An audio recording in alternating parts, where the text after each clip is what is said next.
Sweed, Yeah. you got a family here. They want to know a little bit about what you did early in life. Early in life, worked Where did you work after you grew up? Where did you go to school? Brookings, South Dakota. And how many grades did you go through? I don't know. 11. Not very many. Okay. Then why did you get out of school? Did you sign up for the Navy after you got out of school? Yeah. Do you remember when you signed up for the Navy? About 1945, 46, 47, 48? He left 40, when he I was think it was 17 years old. 45. Dad. 40, yeah, I believe it was 45. I don't remember. Did you get permission from your mom and dad to go to the Navy? From Dad. Yeah. But mom didn't like the idea? No, my uncle was in the Army. Yeah. And she knew it was pretty tough. She knew she didn't want her son going. Yeah. A lot of mothers are like that. Your dad signed the papers for you to go? Or did you just... I think he did. Yeah. What station were you recruited at? Where did you go to sign the papers in? Sioux Falls, South Dakota. Okay. Then where'd they send you to training, basic training? San Diego. And in San Diego Navy Training Center? Yeah. You didn't go to Chicago, they had one there. No. And were you a Swabie? Were you a Swabie? Yeah. And so 8 weeks of training in San Diego? About? I probably, but I don't think it was that long. It seemed like it wasn't there very long, and they pulled us out of the sent us over to the Marines for some Marine training, and then sent us back over to the Navy, and then sent us to just trying to think of it, Goat Island. Up by San Francisco. Treasure Island? Or Gold Island? Well, it was, they had steps down from the bridge going down to the base, then loaded right on the ships and was gone. So essentially, they had a Navy training center in San Diego and also Marine Corps training. So you got both Navy training and Marine Corps. Then they took you on a ship. Do you remember what kind of ship they took you on up to San Francisco Bay? And right under the Golden Gate, which is made in '36, was only 10 years old. They put you on a ship there, right at San Francisco Bay.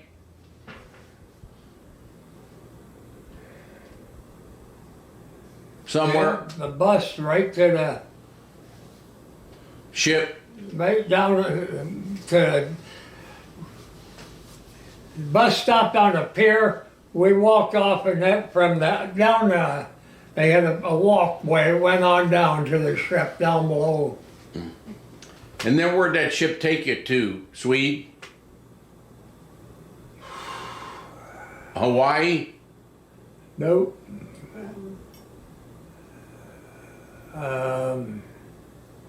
What was the name of that island? Was that when you went to Guam? Huh? Was that when you went to Guam? You go to Guam or Guam? Yeah, I was at Guam. But that wasn't the first island. Was Tarawa the first island? What island was...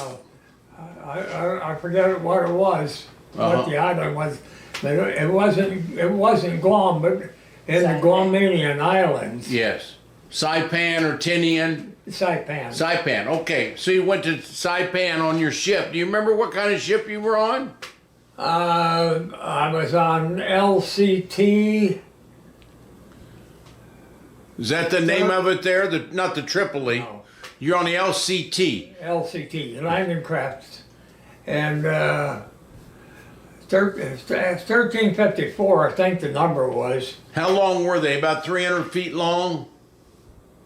They weren't even 300. LST's 300 feet. That ship's 200 feet long Oh, yeah. or longer. It was a little longer than an LCT. We carried 3 tanks. Yeah. And so then when you got to Saipan, what was Saipan like and what was going on in Saipan? Do you remember any of that? Yeah. They were still collecting Japanese there.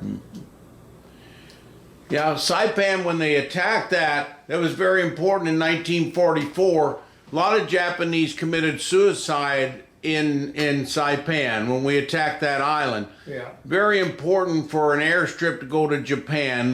The big bombers could get Japan and get back. It was a major gas stop, Saipan and Tinian. So you were there when we took over Saipan. You were pretty young then, 17 or 16. Yeah. You were a baby. Yeah. What was your job? I was in engineering. I mean, motor mech. Yeah. For the engine. Yeah. Was it a steam engine or diesel? Diesel. Diesel. 671 GM diesels. A lot of them were that. I think our LST in Evansville is a 671 diesel. Is that a train engine or a big train engine? No. It's not. Okay. Not a real big train engine. But there's probably some engines, some, what do you call them? Like in a small town where they'd have a small locomotive, and it's 670. The 671 is really a truck engine, 6-cylinder. GM truck. And you had to make sure that was going right, the engine. You were in the engine room. I was in the engineering. I took care of engines. I took care of the generators, fueling, water. Was it pretty cool there? Was it real cold in that room, in the engine room? Hell no. How hot was it? 130? At least. Yeah. There was no ventilation except a hatch on each side. You had a generator, 1, 2, 3 generators. One generator on the port side, then had 3 671 diesels in the matter, and for the port, starboard, and center engine, and then another diesel on the other side, generator. So there's 2 generators on an LCT. And then you had up on the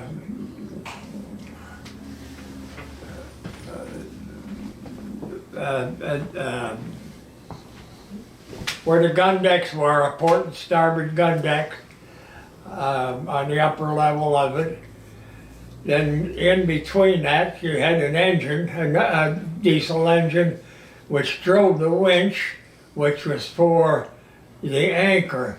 So when you were coming into a beach, coming in, and you got to watch. Well, wouldn't get married in there. So you drop your anchor, and the ship goes right on in until it bottoms out or stops, and then it leaves you with the anchor to when you offload and, your cargo. You start that engine and then pull in the anchor, and when you pull the anchor in, you suck the ship out or the tanker out. This is what an LCT looked like. That's what he's talking about. An LCT, that's what an LCT looks like with what you're talking about, the tank coming out of there. Yep. That's an LCT, so everybody can see what an LCT, let me put it. This is an LCT, what Sweed's talking about. And that's the ship he's talking about landing up there. So you had 3 tanks on there sometimes. Yeah. 3, so that's a pretty good sized Sherman tank. You pass that around so people can see. Now, once you landed, you backed that ship off. So you had an anchor on the back that would help pull you off. Yeah. And you land on shore. a lot of coral reef out in there in Saipan, so it wasn't like you look at the sandy soils of Normandy where it's real sandy. There's a lot of rock there and can tear the bottom of your ship up. You come in the channel. Yes. And try to stay in a channel because the coral reef tear the bottom of you and you get Right. stuck too. How many props you have on your, you have 2 propellers or 3. 1? 3 propellers. 3 engines, 3 propellers. Yeah. Okay. Now, tell us what you did on Saipan, or you even get off, or you just had to stay on the ship? Mostly, mostly just on the ship. But there's a lot of times we'd have to be loading cargo. We'd be, on the beach and loading the stuff back. So when you drop stuff off the tanks, you bring men or something else off the land back, and then where do you go, to another bigger ship to unload some things? Yeah. Sometimes it would go back out to another ship. Maybe we go back to a PA and take on some cargo, personnel, or go to a cargo ship and load ammunition, tanks, fuel, anything. Now this ship isn't too seaworthy. It's about 150 feet long. On what? It's 150 feet long is how long this ship is, an LCT. 150 feet, about a half a football field. Yeah. So an LST is 300 feet long, and this was a flat bottom boat, only had 6 feet of draft. So when you went across the Pacific, were you scared? Were you scared when you went from San Francisco to Saipan? No. Well. It wasn't bothering me a bit. I wanted to go to engineering. And that's what when I went aboard or when we was put aboard, I requested to work with the engineers. At that time, I was just a basic seaman. Right. And I wanted to transfer to be a fireman, which gave me engineering. And what'd you wear on your sleeve there? You had an engineering stripe or a fireman stripe? To start with, it was just a seaman's stripe, but then when I went to engineering, I went to a red. I see. And so on your old uniform, you had at least 2 of those patches that said engineering and also fireman? Well, Your patches. when I was promoted from seaman to a fireman, then it went from a white to a red. Gotcha. Okay. Now, did you ever get seasick, and did you run into any typhoons or any bad weather? Yes. Tell us about the typhoons or the bad weather. Hell. Yeah, you think you're coming out of there? You think you're gonna die? Huh? Did you think you were gonna die? I was just like everybody else, hoping to hell we made it. How big were the waves? They taller than the ship? Yes. Yeah. We run between Tinigan and Saipan, and that was the skipper, the chief. He estimated 130 feet high waves. We was just going on end, and then it was like getting to the top, and it just shoot, boom, boom, boom, down you went. Come down, then you'd start back up again. It was wicked going across there. 15 hours we was in that thing, going from one to the other, going across between 2 islands. Didn't that scare you? Damn right I was scared. What did the other guys Everybody do? was scared. Is anybody puking? No. Nobody puking? Oh, yeah, our cook was. We Yeah. had a cook. We finally had the division commander got that guy off, pulled him off on our ship. And he was chronic sick. He couldn't, if he seen water boiling in a pot, he was sick, and he was a cook. He got rid of him, didn't he? Yeah. Now when your ship would, I think we had him 3 months before we got rid of him. And it was between me and one of the seamen that took care of swapping, cooking, anything we could figure out how to cook. so you got to be the cook too then, and 3 other seamen, huh? After that guy left, you had to cook. No. No.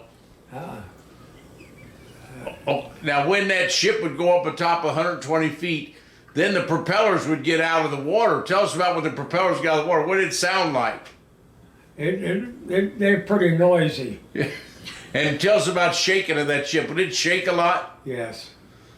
When that went down that hill, that 120-foot hill, and when it hit the bottom, didn't it try to go in the water? Did it take a bunch of water on? Yeah, you took water on. And then your bilge would get rid of the water, huh? You wouldn't sink. Buoyancy of it, making, you had to make damn sure all your hatches and everything were closed. And any air ducts, Yeah. you had to have them closed or the air would suck the water in, And it would get pretty rough sometimes. Did anybody men go overboard during some of those storms? Did you lose any men? Not off of my ship, no. Yeah. When you had that big storm, did you tie yourself down so you didn't go overboard? No. You were inside the ship, though. You weren't out on where those tanks Oh, were. we was in and out, Yeah. but hanging on. Now, when you were on Saipan or Tinian, do you remember those big B-29s? That's what the atom bomb left on. Is the atom bomb left on a B-29 over to Japan and dropped the bomb on August of 45, the 6th and the 8th or 9th. Do you remember seeing those big planes taking off? It was a big gas stop. Tinian and Saipan were the gas stop for all our airplanes. All the tankers had to be leaving gas off there, and you had to see a lot of planes leaving. Do you remember any of that? Oh yeah, we used would pick up cargo off the ships, and have to take it in, to the islands, and we hauled stuff into that island a lot of times, where they was building the airstrip, the 29 strip. We got. We was in there unloading equipment, and we're going to be laying over. We already had the anchor out, our anchor, and then of course we tied off to heavy equipment setting up on a beach. Usually old dozers with dozer blades dug in, and then we could put lines over to them to hold us there on the beach. But we got on. They were. We was in there getting unloading the equipment for the 29 base, and then the vehicle come down and said, "Hey, they're going to have movies up there," and we didn't have no movies on it, smaller ships. And you guys want to come out to the movie? We'll leave this vehicle here, and you guys can just follow this road on up. You get up there where we're building the airport in, okay? So by the time we got unloaded, it was getting long toward dark. So Chief says, "Well, he told us to go up there and see a movie." So okay, so we got driving along, and the chief, he said, "God," he said, "this is the biggest highway," he said, "I ever seen up here." And about that time we seen 4 red lights coming on. They were coming from 4 sides. What in the devil are you driving around on that airstrip for? We got planes coming and going. And there was 4 of us out there, or 4 different vehicles. We was scooting down the highway. We thought it was the nicest road we'd been on. Was that runway not made out of concrete, made out of coral, pretty coral, and the Seabees the Seabees were the ones that constructed that. A lot of construction crews are there. Yeah. Average recruit was 18 years of age, and the average Seabee was 37, because they'd bring whole construction crews to come and create those runways. But that was a heck of a runway, because a B-29 is a big plane. It was the biggest in World War II. Took a lot of runway. Did you go to the end of the runway and see? I mean, it's because water was at the end of each runway. You'd run off into the water if you weren't careful. Yeah. When you went up there that night, you go watch a movie and then come back? We didn't get to see the movie. We was escorted back. You're on that runway. You didn't see planes land that night, did you? You weren't supposed to be on that runway. No, it wasn't supposed to be on the runway, Yeah. but they had left the vehicle down at the beach, and they said, take it up. Yeah. So we was on the road, Yeah. and hell, we just drove, when we drove off, you know, the road become nice. You didn't know it was on the runway Yeah. until the troopers caught us out there, flagged us down with the marked cars, got us off in there. What the hell you guys doing out here? Well, he said, come up to the movie, not down the The runway, yeah. runway. When you were there, Sweed, did you ever see the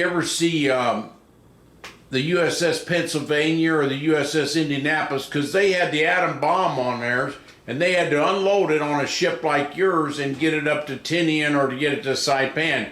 You don't remember them unloading the atom bomb, do you? No. Because they had about 10 Marines guarding it. If you saw all the Marines guarding it, they were guarding a great big box that had the bomb in it. You didn't see that. No. Your ship didn't unload it because they had a Higgins boat or a LCT, a boat like yours, move it off a bigger ship to the island there. Yeah. That was in probably August and maybe July. Do you remember what months you were there in Tinian or Saipan? No. A 45? Yeah. I imagine it was 45, 46, Yeah. 45. Did you ever see any Japanese commit kamikaze or jump off the mountains there or hurt themselves? I seen them come off the mountain, You saw them jump. jumping. Yeah, that was a rich. They had a cliff. There was a cliff there that it was just, might as well say suicide cliff. But the Japs was driving civilians. You know, they get mad at civilians, and that included women and kids. Women with babies went off of that cliff. But they did that later on, Iwo Jima, they didn't do that, but that was their ritual. If they would do like they did with Shogun from 1600 to about 1900, and they would do that. But you even saw them jump off a cliff, huh? Yeah. Yeah, that was terrible. It's terrible. So you were there when you just got invaded, because a lot of them were not doing that after a while because you had them controlled. Yeah. For a long time we was picking them up. Yeah. They were coming. Hell, we caught 4, 5, 6 of them in a chow line. Trying to get your food, huh? Yeah. And you had to arrest them? The Marines got them. Yes. So you didn't see the jail where you kept the Japanese or bad Americans? Was there a jail there? Yeah, yeah. What kind of food did you eat over there? Was it any good? Was your food any good? Your food? Ours? Yeah.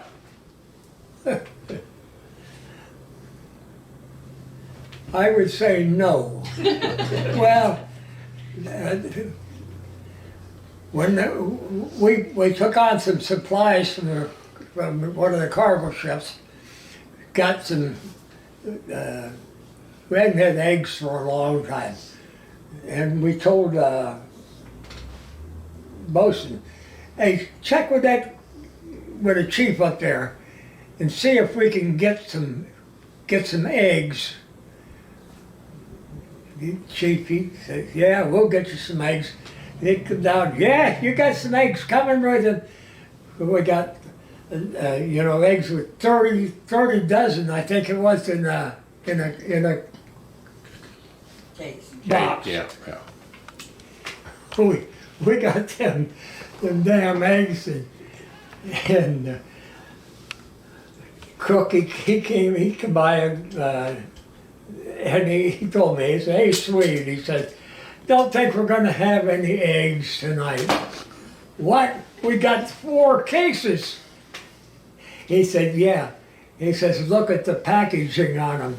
Packaged in 1936. Eggs. Well, they were expired. Yeah, just a little bit. Let me take tell me your first name, middle name, last name, and date of birth. Darwyn Ernest Enevoldsen, 3/5/29. And your nickname? Sweed. Okay. All right, I've got to get more juice here. Making eggs. Yeah. And that was scrambled eggs. Green scrambled eggs. They always were green. They were terrible. They really were terrible. You could put lots of Hot sauce? hot sauce on them, Make them taste good. kind of cover it up. When you left Tinian or Saipan, did you go anywhere after that, Swede? After you left Tinian with your ship in Taiwan, Tinian or Saipan, where did you go after that? Do you remember? Guam, or did you go to Philippines or Went to Okinawa? Guam. Guam. And then from Guam, I got shipped back. Back to the United My States. time was up. Yeah. Well, I was there long enough. You know, when they set off the atomic, they took that bunch of ships, and set off an atomic explosion amongst them, and then went back, and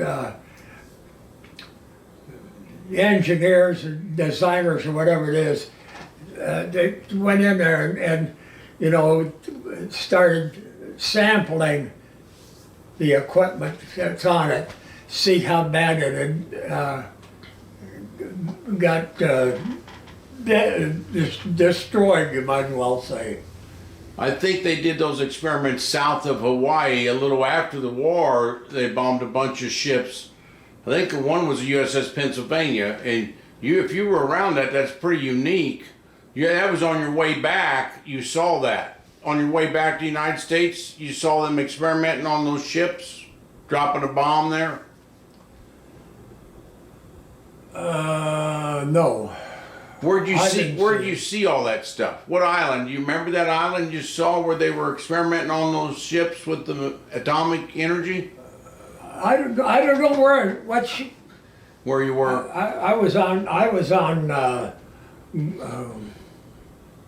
in the shop on Guam when they was bringing material off these ships, and they got this shop I worked in was for injectors, governors, fuel pumps, and not the big diesel, but the smaller parts, fuel pumps, overspeed trips, that kind of stuff.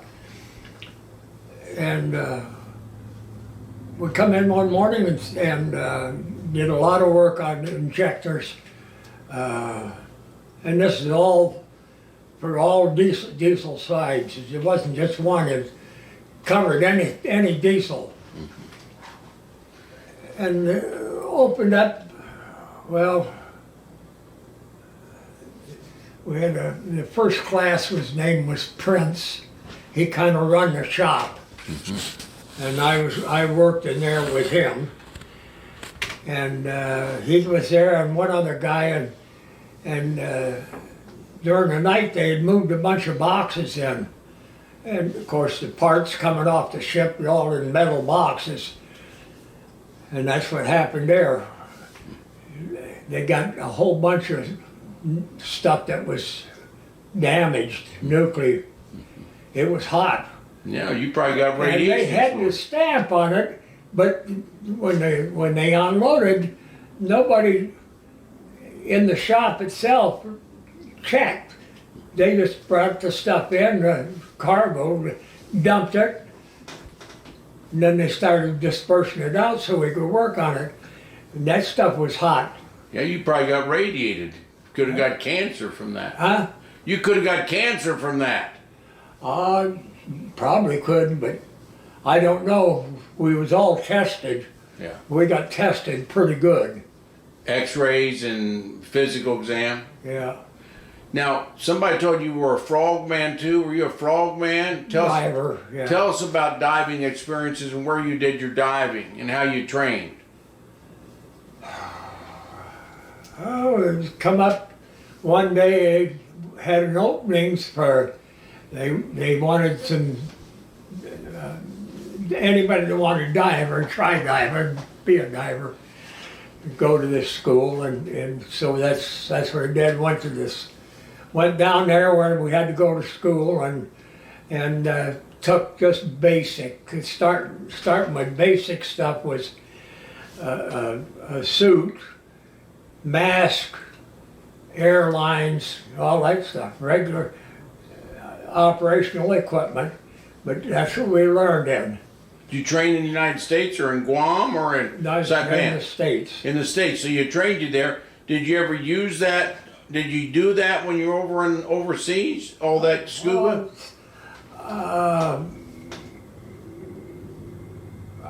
did a little free diving, I guess you call it, when I was overseas. But then back here, when I was back in the States, I was assigned to a ship that handled the divers and that. Oh. And then we had diving launches we worked off of. And in different areas, different things.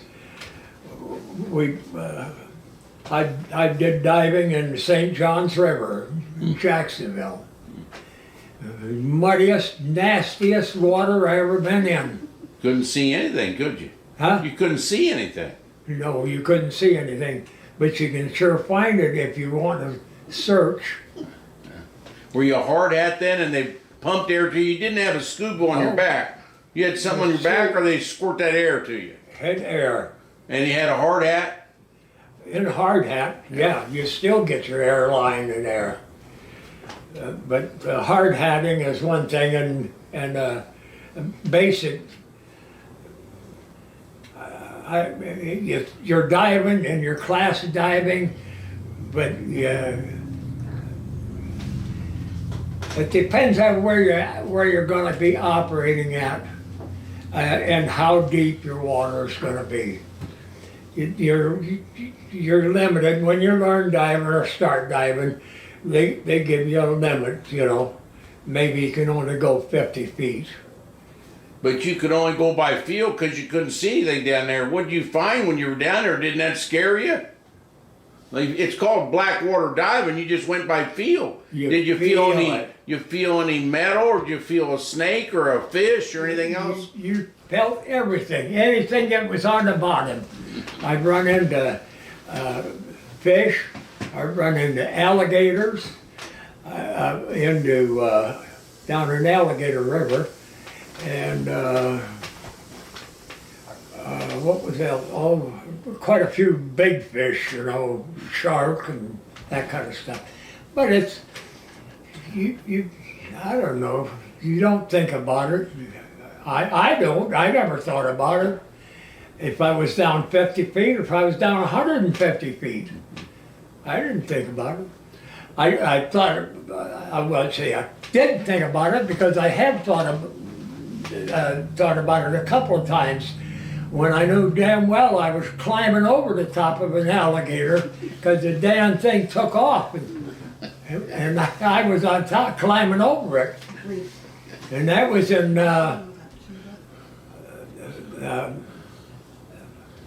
off the St. Johns River, In Jacksonville, Florida. Alligator River, Uh-huh.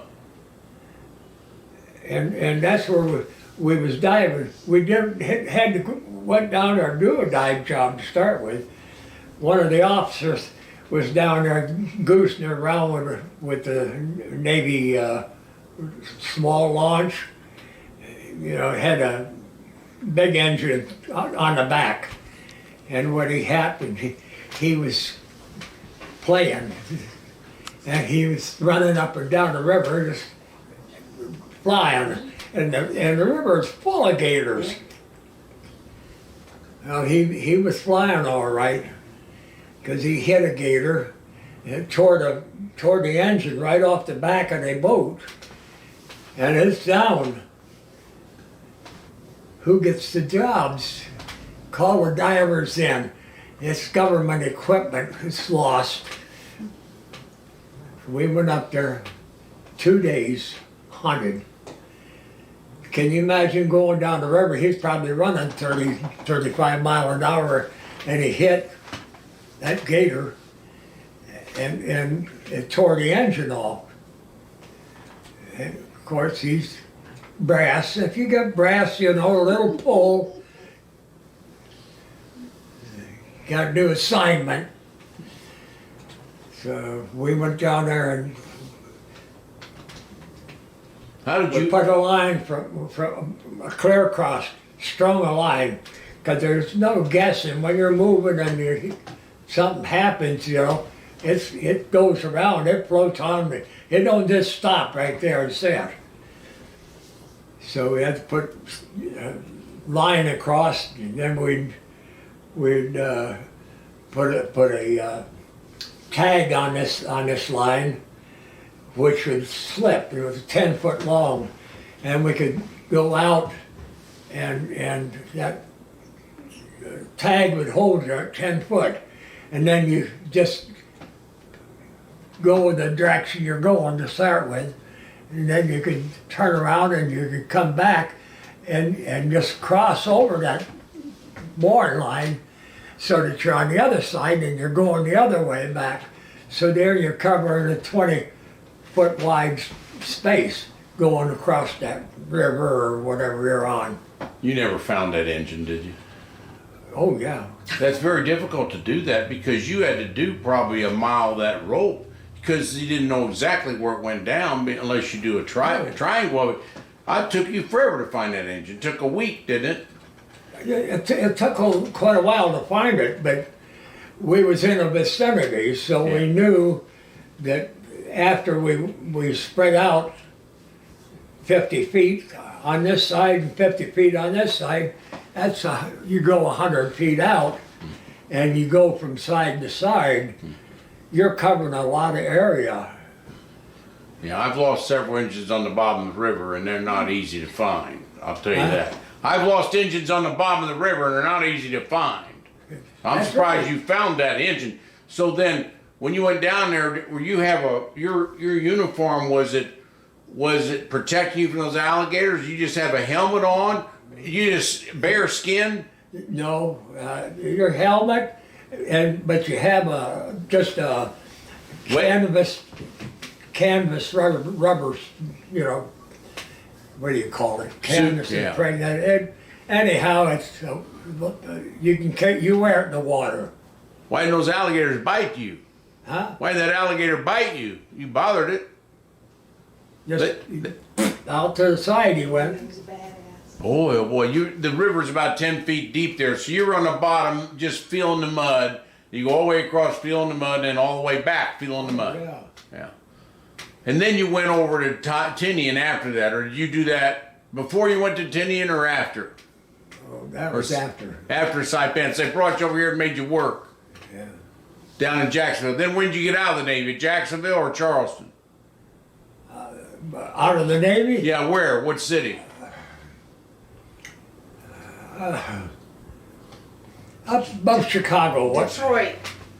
Detroit, or did you go to Naval Training School in Chicago? Yeah, training center. Navy Training Center in Chicago, north of Chicago a little bit. That's when I left the ship, retired from the ship. And then they trained you up to there. They transferred me up there for discharge. And so you rode a train from there, and then you got discharged, you rode the train home. Were the trains pretty comfortable, or were they crowded? When? The trains during the war, after the war, were the trains crowded? It was crowded. It was crowded. Mostly civilians or mostly troops? I would say mostly troops. Did you ever get any food on the trains, or did you stop at a motel, or you just sit in the No seat? motels. I got on in Sioux Falls, South Dakota, and I got off in San Diego. That's a 2-day trip? About 2 days? Pretty slow. Yeah. Stopping it was a steam engine, so they had to stop and get steam every 100 or 200 yards or 200 miles. And did you get any food at those stops or not? Any food at the stops? They had train stops, and we could run in and grab something in the what do you call them? PXs or just stores at the train stops. Yeah, just Put that picture up in front on your stomach there. Take that picture and put it on your stomach. Yeah, right there. Put that on your stomach. Now tell us about that uniform. That's your uncle and your brother. Now that's you and somebody else. That's your brother. Now you put it right in front of you. Tell us about your uniform there. That's a Navy uniform. mine. Yeah, tell us about yours, then we'll talk about him. Now turn it to me so I know what you're talking about. Yeah, that's it. Anything special about that uniform there, Sweed? Well, the only thing a lot of notice is the flat hat on the sailor. Uh-huh. That's something that you don't see anymore. Uh-huh. And that was popular in World War II, and you had a tie on there. That was a dress uniform there, wasn't it? Yeah. Mine, yeah. Yeah. Okay, then, where was that taken? There in South Dakota? Yeah, this had to be taken to South Dakota. Okay. This is Because that's my brother's get. I come off the ship and got. Okay, turn that picture. Yeah. I come off the ship. My brother. His army people got a hold of. I don't know how they go between the branches, but anyhow, my brother was getting ready to go to Korea, and from right down here, Fort Campbell, Yes. and So he was 101st Airborne, or he was just out of Fort Campbell? that's where he was from. He wasn't a parachuter, was he? No, Okay. And then he left the Army. He's younger brother than you. He's younger? yeah, And then he took off and you got home. yeah, I got home. Yeah. Did he come back all right? My brother, Yeah. Yeah. they brought him into Frisco from Korea. I think it's where when they flew him back to the States for hospitals. Yeah, there was one in Oakland. There was one in San Diego. There are a lot of hospitals. Long Beach had a hospital. So he came back. Was he sick? Did he get hurt over in Korea? Yeah, he came back to somewhere in. He came back to Sioux Falls, Darwyn. But they stopped before they get to Sioux Falls. He might have gotten fixed up a little bit out in West Coast. So, but he went to Sioux Falls finally, huh? Yeah. When what? Yeah. Well, that's all right. Is he all right now? My brother? Yeah. Dead. Is he? Did he get hurt in the war? What happened to him in the Korean War? I really don't know what happened to him because I never got to see him until after I seen him after he got out of service, and And I was out then. Because I was doing, I worked for AAP. A&P Grocery or AAP? AEP, American Electric Power. Okay. And you were doing that in South Dakota. Yeah. And he was there. How old was he when he died? About? 42. 42. I really don't know. Luann, 42. do you know? 42. He was what? 42. He was 42? He died in a work-related accident. Work related, I see. Okay, now put that hat on. Put your hat on there. Put that down. Put your hat on.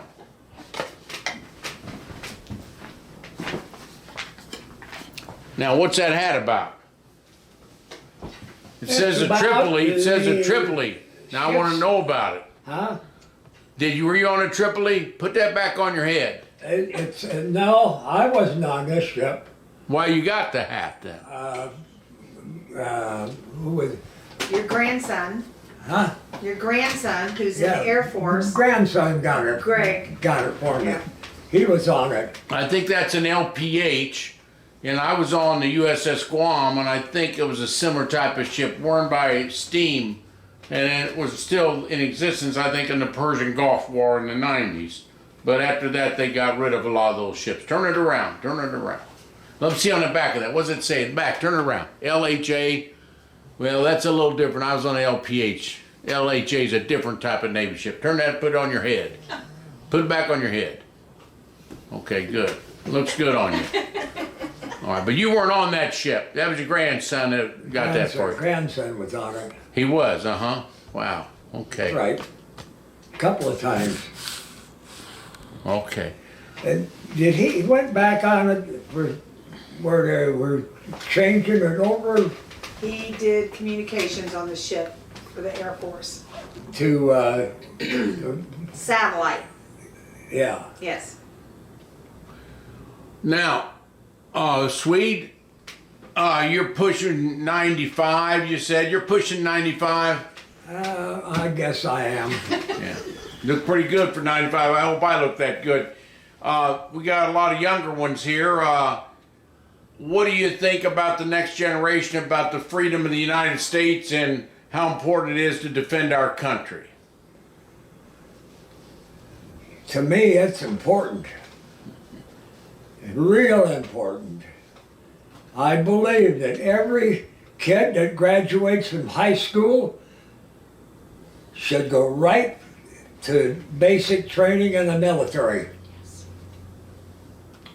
I think they ought to serve there a 2-year, at least a 2 years service immediately upon graduating from high school.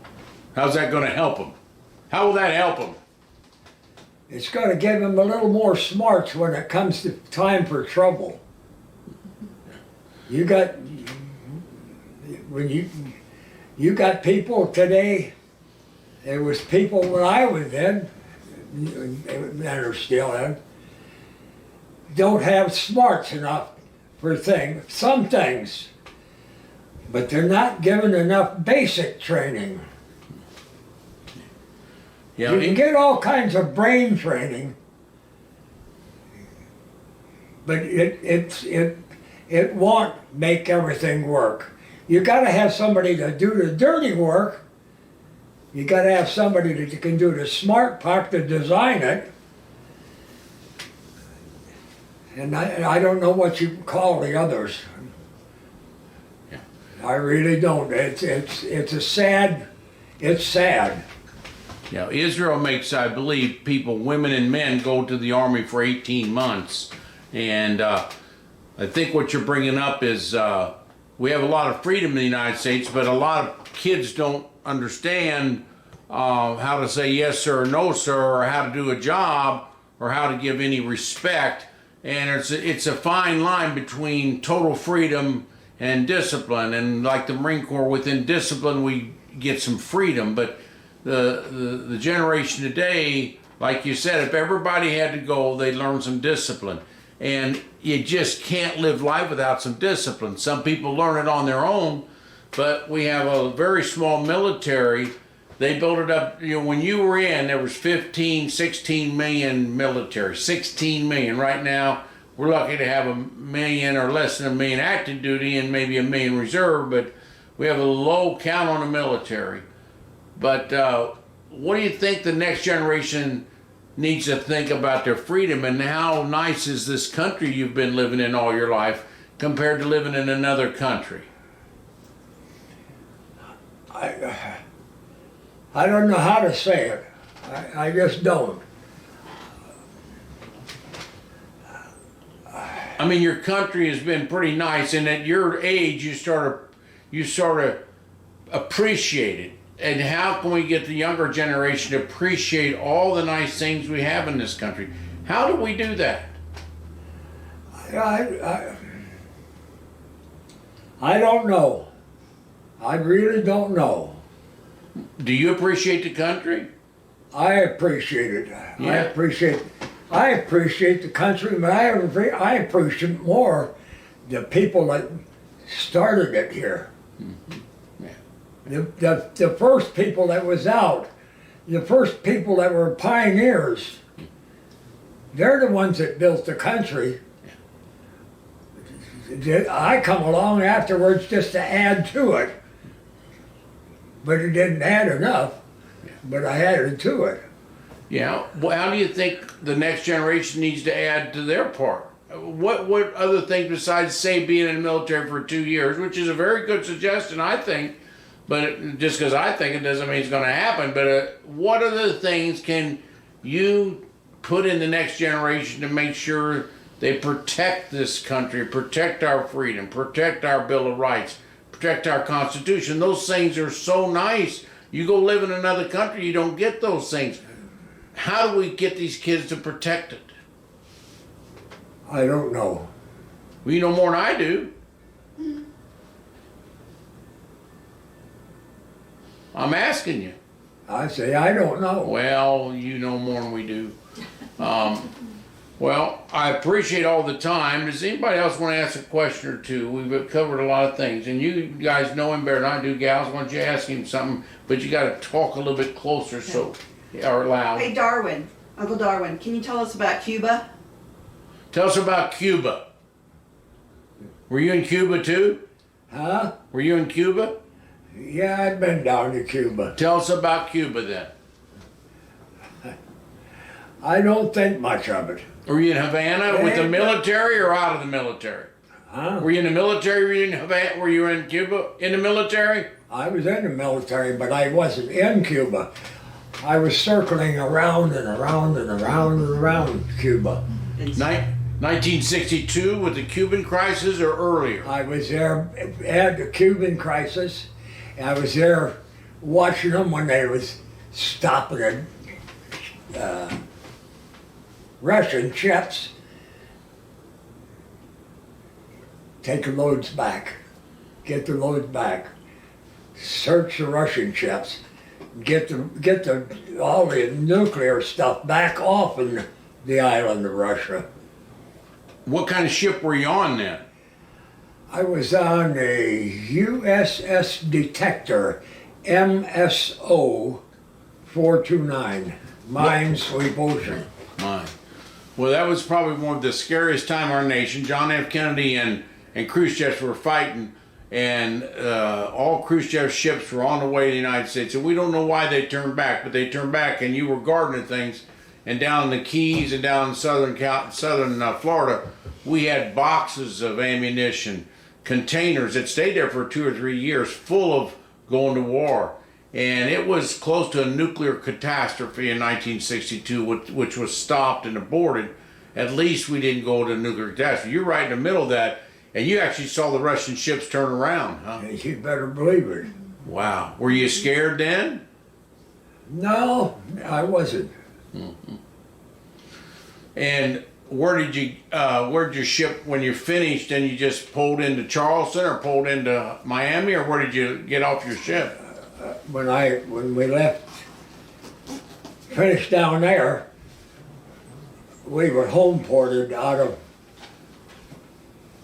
Norfolk, No, yeah. Little Creek, actually. And so that's where we went when we was pulled back. So you were pushed down there. There was a lot of Army, a lot of Navy, a lot of everybody down there. Where everybody in the room wouldn't be living if that nuclear catastrophe would have happened, which it was very close to happening. It was one of our scariest times I ever remember. The TV was on everywhere. Yeah. And John F. Kennedy was talking. He'd made a mistake with the Bay of Pigs, and that was a year before or so, and that he came out looking with egg on his face. But this one, he probably handled the correct way. The Bay of Pigs was not handled the correct way, but this one, he probably stopped Khrushchev. Some people say our submarine warfare, that as soon as all that happened, we had 6 nuclear subs, and they were all dry docked, and they were all under the water within 24 hours, and they were in the Mediterranean Sea, and they had the warheads all focused on Petersburg, Moscow, all the big cities, and they said that diverted Khrushchev more than anything else. But if that would have happened, we probably would be like this smoke is today with Canada's fires, but about 10 times or 100 times more, when that's what happens at a nuclear catastrophe. So you've seen everything. You've seen the development of trains, man land on the moon, the planes. You've seen a tremendous growth in a civilization. You've been lucky to see what you've seen. Yeah. And the interstate highways, they're a tremendous asset in the freedom, the plumbing, the good food, everything the United States got. It's just amazing country. Other questions? Go ahead. Tell them about the mines, the big, they weren't land mines. When you used to dive to unhook or dismantle the bombs, the mines that were The floating. mines? Yes, it was floating in the ocean. Oh. Where'd you do that? You did that in Tinian? Or in Saipan? Or in Guam? In the States. In the States they had you undo the mines, huh? Yeah. Probably They're the still getting mines. German subs probably left some mines over there, and you had to dismantle them. Down in Florida, or where'd you dismantle the mines? Florida, and along the Carolina coast. Yes, because German subs were all up and down there. Didn't that scare you unloading those mines? That didn't bother you either? You can't really be scared. You gotta make yourself, I'm not scared. Yeah. Otherwise, you go bananas. You go see something laying out here. Oh, that's a non-bind. Yeah. Well, go disconnect it. Yeah, disconnect it. That's right. Did you have to dive to disconnect these? You go down in the water or with scuba gear? Some of them were, yeah. And then you knew how to disconnect them? Who taught you to disconnect those things? Who taught you that? Oh, learn it on ship. You couldn't see anything though. You couldn't see. You had to go by feel, didn't you? Yeah, you can go by feel. Could you? Yeah. Yeah, you can go pretty deep and still have some visibility. I see. But then when you get down to, you're talking so deep that you're getting mines, then that's unreal. You don't have mines laying around on the bottom. They have to get there, but they got to get there in the right place. Usually it's got to be in a bay, the inlet and outlet of the water in there. You take going into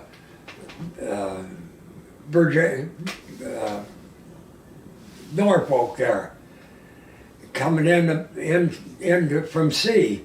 I think there's 7, if I remember right, there's 7 or 8 channels that come in from the sea and it comes in. So the ships can be 300 or 500 miles off and they're going to that channel to come in.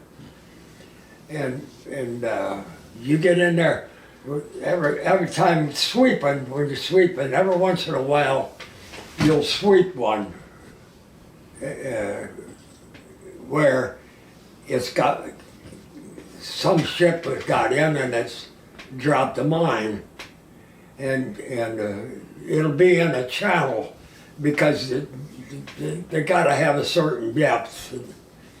And When your minesweeper caught it, did it blow up and the minesweeper ship protect your ship? Did it ever blow up on you when the sweeper got it?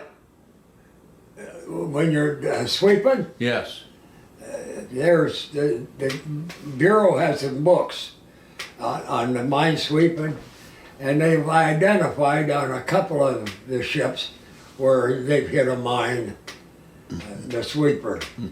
And they identified them, I think in that one book, I think it was 400 or 500 feet in the air. They identified the commanding officer from that ship by his bars on his shoulders. Blew it up. Huh? It blew it up. Yeah, it blew up.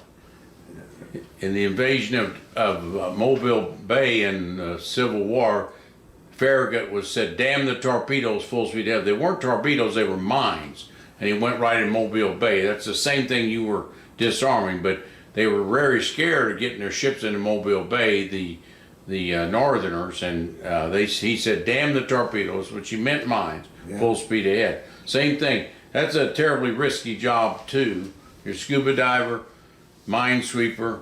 I don't think you had an easy job. Other questions? Is that when you were, Uncle Darwin?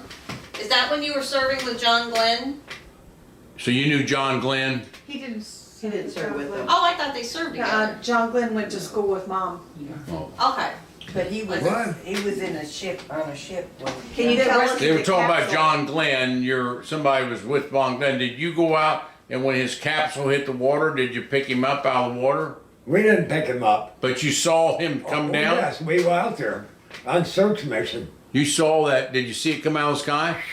You saw? There, Is that right? Wow. there he comes. That's 1962, I think, and he was the first one to orbit the Earth. But you saw that come down, then the aircraft carrier picked him up, I think. Well, no, Somebody else did. submarine. Helicopter. Helicopter picked him up Yeah, out of the water, yeah. but it come from the carrier. The carrier, yeah. There's three Wow. of them out there. Wow, that's something. Well, You- tell them more about John Glenn and afterwards. John, And about going with John them. and Annie, they know them on a first name basis. Yeah, I saw him in 1982. He was a senator and his wife was very nice. Came from Ohio. Yeah, very nice people. He was senator there for probably 30 plus years. Big Marine Corps, one of our astronauts, one of our first astronauts. And but tell us about John Glenn and his wife Annie. of course, my wife went to school with him, both him and Annie, and in New Concord, Ohio. John, when he was a kid, he wanted to fly, and his dad finally got him to flying. But John, he was a square guy. And his wife Annie, she was hard. She had a hard time. She had a hard life.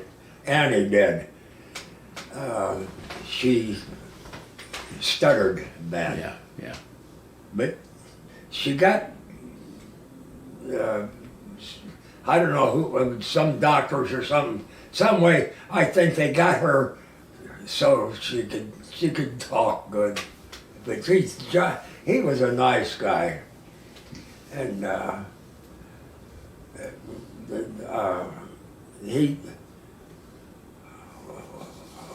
was home ported in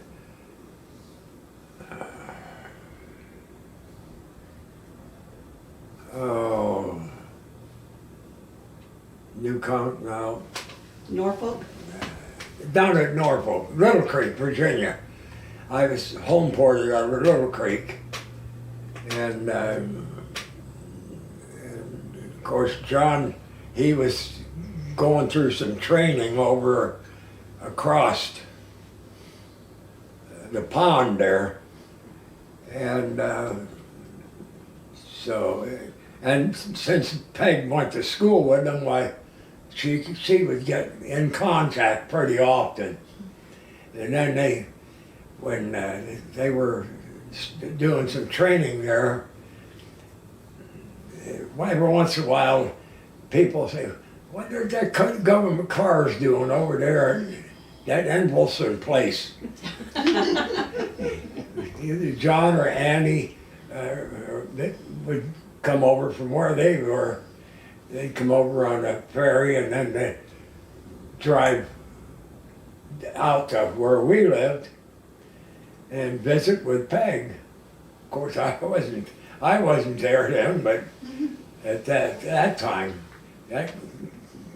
later on when I met him, but geez, they were nice.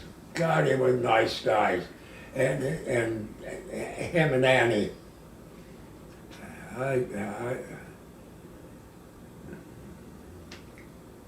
So how many total years did you serve in the Navy? What? How many years did you serve in the Navy? How many years were you in the Navy? How many years? 23. Did you like traveling? Did your wife like traveling with the Navy? She never said.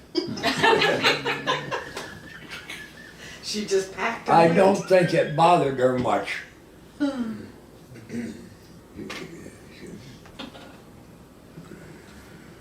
Anything else, anybody? Questions? Okay. Well, Sweed, we can't thank you enough for doing this. This is, date today is 6/10/2023, 95 years age. Thank you for doing this. Appreciate it. I'm just saying thank you. Oh, Thank you. Okay. well, I don't know what. That's all right. Don't worry about it. That'll be all right.